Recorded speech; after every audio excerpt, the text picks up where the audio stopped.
What's happening, y'all? Jeff Lightsy Jr. here with the Black Boss channel. Thank you guys for the continued support, man. This is a story that has been trending on social media, and it's a big one out of the NBA. So we know the James Harden thing. If you don't know, now you will know because I'm about to explain it to you. The James Harden situation, obviously James Harden requested a trade a while back. They didn't grant it to him.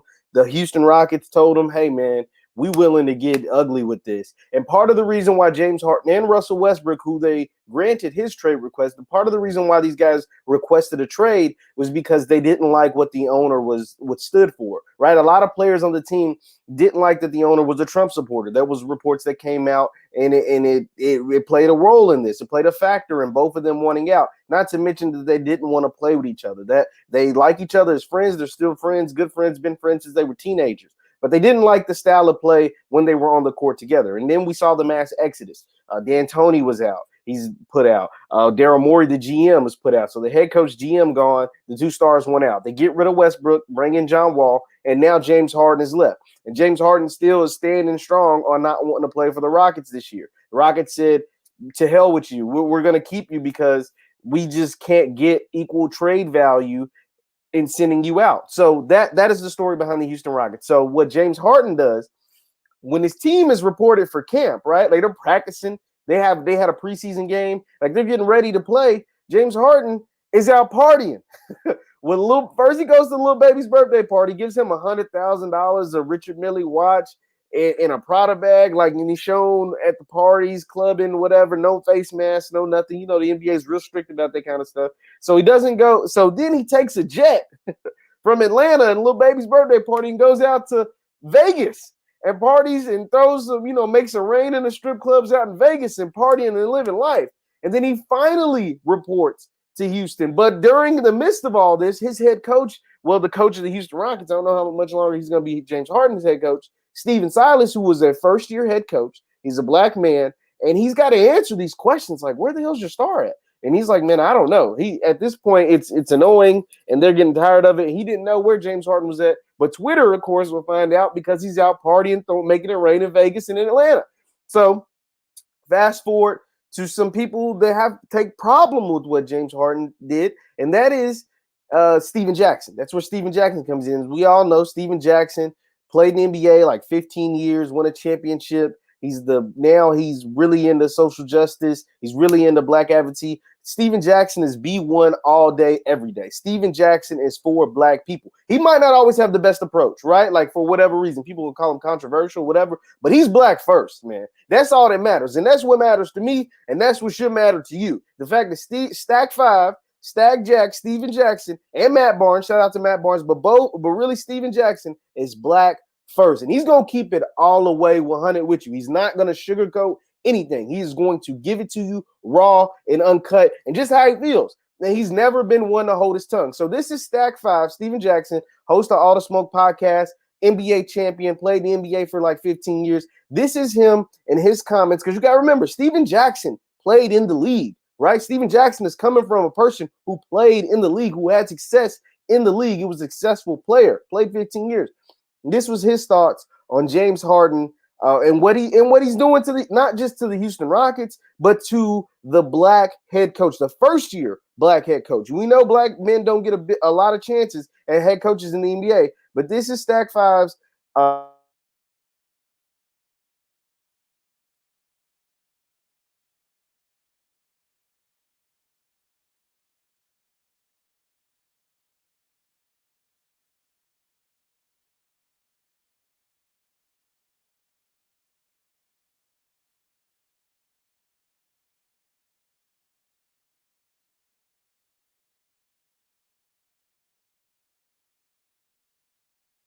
he easy to run over.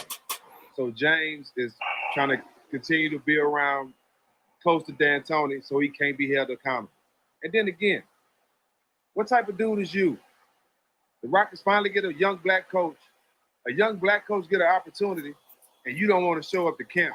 You don't want to play for him. How that look? And you wonder why every time a black coach get a job, they put him in a bullshit situation. Look what you doing. What a real one would do is go play for that black coach and make him look good and build with John Wall and DeMarcus Cousins, some real ones. Obviously, you want to chase rappers. Maybe. So that was Stack, and here's another video of Stack talking about James Harden and the situation that's taking place in Houston. This is Stack 5 as well. Yes. James Harden did not like the owner of the team. The owner was on bullshit. Newsflash. All owners are on bullshit. Okay? All owners on bullshit. And how the owner on bullshit, James? He been paying you all this money and y'all ain't won shit. So he ain't on bullshit. He just want what he paying for. And that's some championships, some wins. I don't want to hear nothing about he don't like the owner, he don't like the man, damn all that. He ain't gonna run no organization, regardless what organization he would go to. Every owner's gonna be on bullshit. Every team he go to, the owner gonna be on bullshit. I don't know, man. Maybe it's just me. And that was the previous video. So Steven Jackson brings up some interesting points, right? He said that the owner's on BS, right? And that's the truth. Think about it. The NBA has one black owner. That's Michael Jordan. And so what do you mean by owner on BS? He's a Trump supporter or whatever. You know what I'm saying? Like whatever. You know, like that's going to be the case. And 90% of the owners in the NBA probably supported Trump, right? 75%.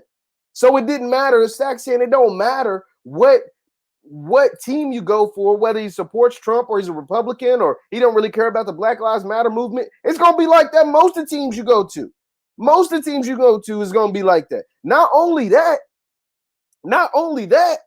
you're not going to be able to run any team outside of Houston. James Harden, for those who don't know, James Harden as a player has the most control of a team than any player in the NBA. He has more control over the Houston Rockets than LeBron has over the Lakers, than Giannis has over the Bucks, than Steph Curry has over the Warriors. Like James Harden dictates their practice schedule.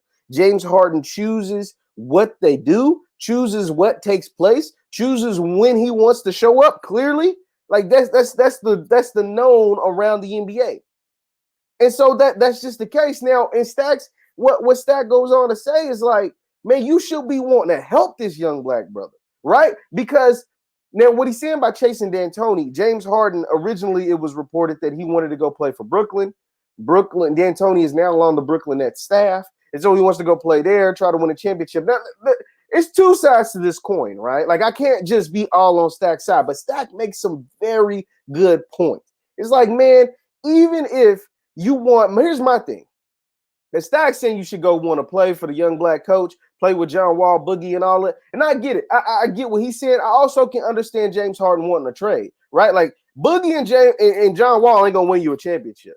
James Harden's in the business of winning championships. He's literally done everything you can do in the NBA. He's won an MVP. He's won multiple scoring titles. He's averaged 30 points a game several times. Like he's done all of that. He wants to win now. Now, whether you think James Harden can win as a lead guard or as the lead person on the team, that's your opinion. Like, that is what it is. I'm not so sure if he can, but, that's beside the point. The point is, if you want to request a trade, there is a way you go about it. There is a way you go about it. Your teammates shouldn't be hearing about what the hell's going on with you. They're down there practicing and training camp, getting ready to play games, and you out in the strip club throwing ones and making it rain, paying somebody tuition. That's not how they should be finding out what their teammate is doing. Even if you don't want to be in Houston, you are still under contract. You still are an employee of the Houston Rockets. It don't matter what your owner's on. Like Stack said, it don't matter. The man, you on a $200 million contract. You still got $100 million left on this deal. You owe it to the Houston Rockets to come play. You owe it to be there. And not just to be there, because you got 3 years left on the deal. Not just to be there, but for them to be finding out. It's one thing to hold out, right? Like there is one thing to hold out. And we've seen that in sports all the time. We saw Ezekiel Elliott held out in Cabo, this, that. But to be making it rain on a world tour during a global pandemic while your teammates are down practicing is a totally different level of disrespect. Especially after you told John Wall's on record saying you told him you were looking forward to playing with him and being down there in Houston. Now, James Harden is reportedly back in Houston and has to pass 6 consecutive COVID tests before he can touch the floor. But beside the point, man, this was just all about looking. I'm with Stack on this. Like this was ugly, James. You could have went about this so much better. And you got this young black first-year head coach having to answer for all this craziness that you got going on. Let me know your thoughts in the comments down below on James Harden and his stripper world tour or cross-country tour that he did from Atlanta to Vegas and now finally reporting down to Houston Rockets camp. Once again, I'm Jeff Lightsy Jr. with the Black Boss Channel. Be sure to subscribe to the Black Boss Channel, hit the notification bell, and you can follow me right there on Instagram at JLightsy7, and I'll see you guys next time.